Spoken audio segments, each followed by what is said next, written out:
Siang, Assalamualaikum warahmatullahi wabarakatuh.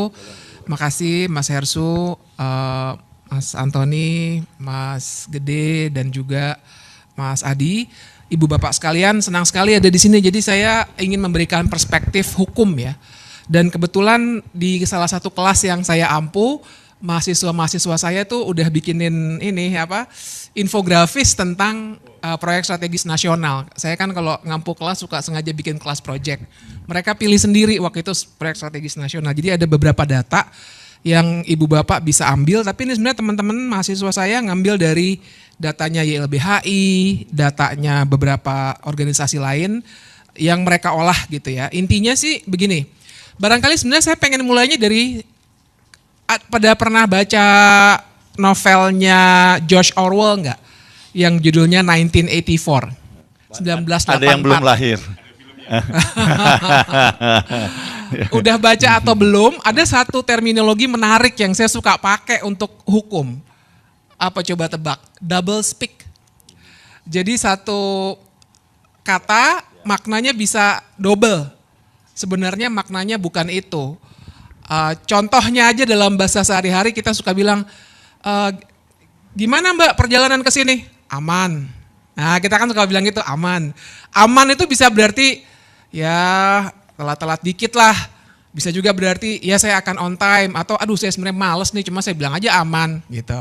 Double speak tuh seperti itu. Sehingga saya menyambung apa yang dikatakan oleh Mas Antoni, bahwa ketika dia dikatakan ini adalah kepentingan nasional, sebenarnya kita belum tentu bicara kepentingan nasional. Karena makna kepentingan nasional, itu nasional mana nih? Pengusaha nasional kah? Atau warga nasional, maksudnya kita warga? Atau apa? Atau penyelenggara negara? Karena di sini nanti kita harus lihat, kata orang kan the devil is in the detail. Setannya tuh ada di perincian-perincian kebijakan yang dibuat. Nah, persis di situ persoalannya. Karena ternyata proyek strategis nasionalnya itu untuk apa dan untuk siapa? Itu pertanyaan besarnya. Karena kalau kita lihat data yang disediakan oleh mahasiswa saya ini misalnya, yang dihasilkan adalah, ini datanya data tahun lalu sebenarnya, 2023.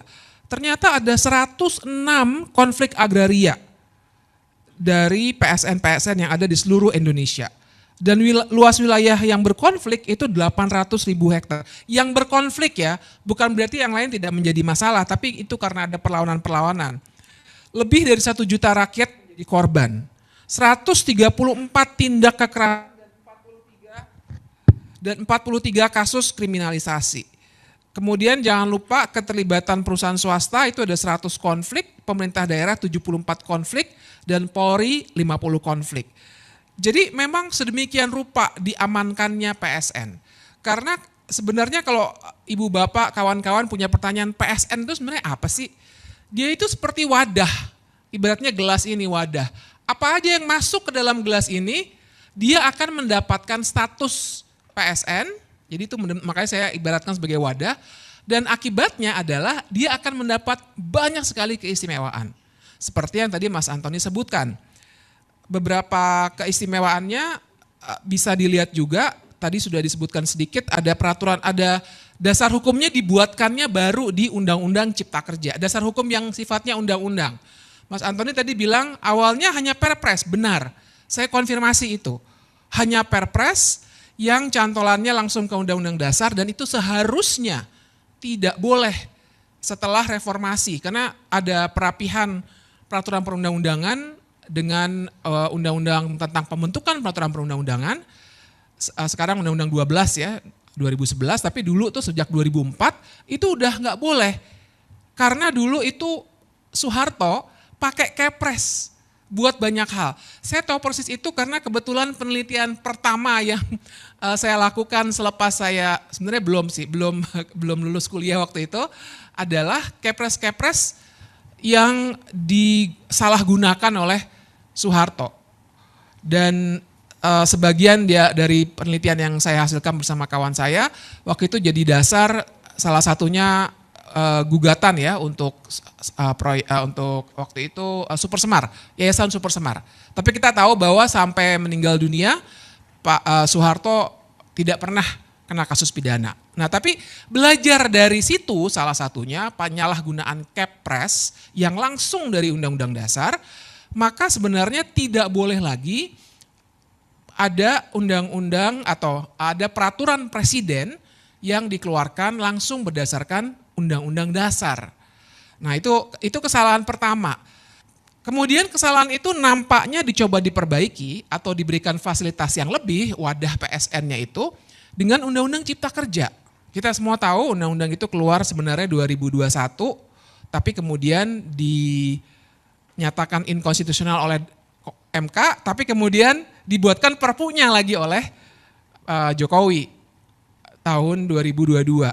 Nah, dari Undang-Undang Cipta Kerja itu keluar PP nomor 42 tahun 2021, isinya adalah atau tentang kemudahan proyek strategis nasional. Nah, di sini nih gelas untuk wadah PSN itu dipoles sedemikian rupa sehingga kemudahannya luar biasa memang.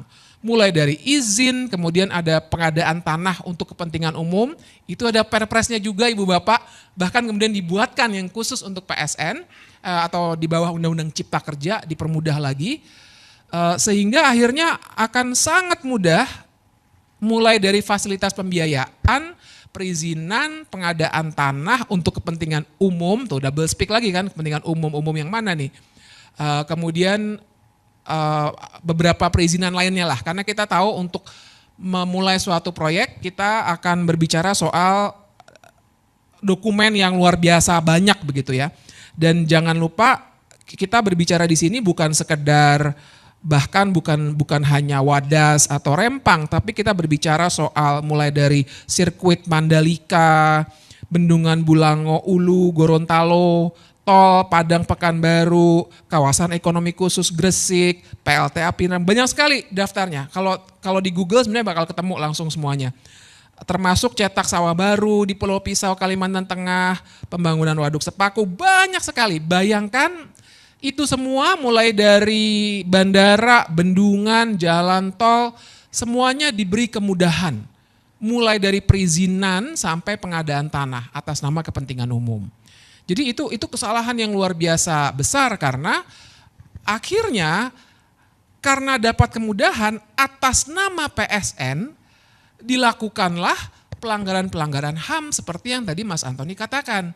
Jadi atas nama PSN kalau lihat kasus di Pulau Rempang itu misalnya diusirlah masyarakat adat yang sebenarnya sudah tinggal di situ sejak nenek moyang mereka, bahkan sejak Republik Indonesia belum menjadi Republik Indonesia, diambil tanahnya atas nama PSN dan kemudian kalau mereka menolak dan akhirnya terjadi konfrontasi dengan aparat keamanan, akhirnya digunakanlah gas air mata secara berlebih-lebihan. Kalau waktu itu Ibu Bapak ingat sampai anak-anak kecil di sekolah-sekolahan itu sakit matanya, pingsan dan lain sebagainya. Apakah itu pelanggaran HAM? Iya, karena penggunaan gas air mata secara berlebihan dan menyakiti orang lain, apalagi anak-anak, itu merupakan pelanggaran hak asasi manusia yang harusnya diusut lebih lanjut begitu. Nah, jadi itu situasi yang terjadi. Dan kalau begini, mungkin ada pertanyaan juga, kenapa sih perlu ada PSN? Dan kenapa baru pas zamannya Jokowi aja, mulai 2016 itu ada PSN? Saya kira kita semua tidak anti total pada pembangunan. Tapi masalahnya adalah bagaimana pembangunan itu dilaksanakan. Nah, PSN itu adalah konstruksi hukum, jadi saya ibaratkan dengan gelas ini, wadah, konstruksi hukum yang dibuatkan untuk memberikan keistimewaan. Nah, masalahnya adalah siapa yang bisa masuk ke dalam wadah ini itu tidak jelas prosedurnya. Nah, disinilah terjadi misalnya, kok tiba-tiba sebuah, kita sebut saja dua yang tadi Mas Antoni sudah sebutkan, dua proyek yang sebenarnya sudah jalan dari lama sekali ya, PIK BSD, ya itu teman saya juga banyak yang tinggal di BSD udah lama dari 20 tahun yang lalu. Tapi kenapa baru masuk sekarang? Karena proses kapan suatu proyek itu masuk atau keluar, nggak ada yang keluar sih sejauh ini ya. Semuanya masuk aja, orang dikasih kemudahan, siapa yang nggak mau. Jadi siapa yang masukin, apa kriterianya, dan bagaimana tolok ukurnya suatu proyek bisa masuk ke dalam wadah yang namanya PSN itu tidak jelas. Disinilah terjadi yang namanya benturan kepentingan. Jadi di sini kita bisa bicarakan tuh kalau kata orang-orang anti korupsi ini yang namanya state capture corruption. Sering juga kita pakai istilah ada conflict of interest. Tapi yang lebih gamblang untuk menunjukkan networknya atau jaringannya adalah kata yang tadi kata Mas Hersu, Mas Antoni sering banget nulis soal itu, yaitu oligarki. Karena justru cara bekerja oligarki adalah mereka akan masuk menggunakan lembaga-lembaga negara formal untuk membuat kebijakan-kebijakan yang menguntungkan bisnis mereka. Itulah oligarki. Kan di level untuk dengan pengusahanya namanya oligarki. Di level tengahnya di mana partai politik bekerja untuk kepentingan pemodal itu yang kita bisa namakan kartel politik. Dan itulah yang sebenarnya terjadi ketika akhirnya oligarki ibaratnya tuh dengan benturan kepentingan yang luar biasa, bahkan juga banyak sekali dan di antara pejabat kita yang sebenarnya punya bisnis atau paling tidak malah diberikan bisnis sebagai komisaris lah, sebagai pemegang saham lah, sengaja untuk tujuan itu. Karena dengan sendirinya ketika menentukan proyek yang ini masuk ya ke wadah proyek strategis nasional, tentu saja akan ada perundingan-perundingan yang sifatnya nggak bisa kita ukur secara hukum. Karena memang itu tadi kriterianya tidak ada, transparansinya tidak ada, tahu-tahu keluar aja perpresnya. Atau perpresnya, yang kan itu bentuknya perpres ya, daftar proyek strategis nasional itu. Tiba-tiba keluar, loh kok nambah nih, ada PIK, ada BSD, kaget juga kita. Karena proses itu tertutup. Nah jadi kalau pertanyaannya apakah ini melanggar hukum atau tidak, jelas melanggar hukum. Karena saya juga mau ingatkan, kita kenal terminologi good governance sebagai sebuah subjek kajian. Tapi pun di dalam undang-undang kita, Undang-Undang Republik Indonesia nih, ada yang namanya Undang-Undang tentang Administrasi Pemerintahan. Yang isinya ada namanya asas-asas umum pemerintahan yang baik, AUPB kami sering bilangnya. Nah di situ harusnya ketat. Ketika membuat kebijakan baru misalnya, tidak boleh dibuat tanpa ketelitian, tidak boleh dibuat tanpa adanya partisipasi, kemudian tidak boleh ada benturan kepentingan, dan lain sebagainya. Itu ada, kalau teman-teman mau lihat buka aja Undang-Undang Administrasi Pemerintahan kalau saya nggak salah pasal 10. Tapi saya mau bilang, ini bukan sekedar obrolan warung kopi.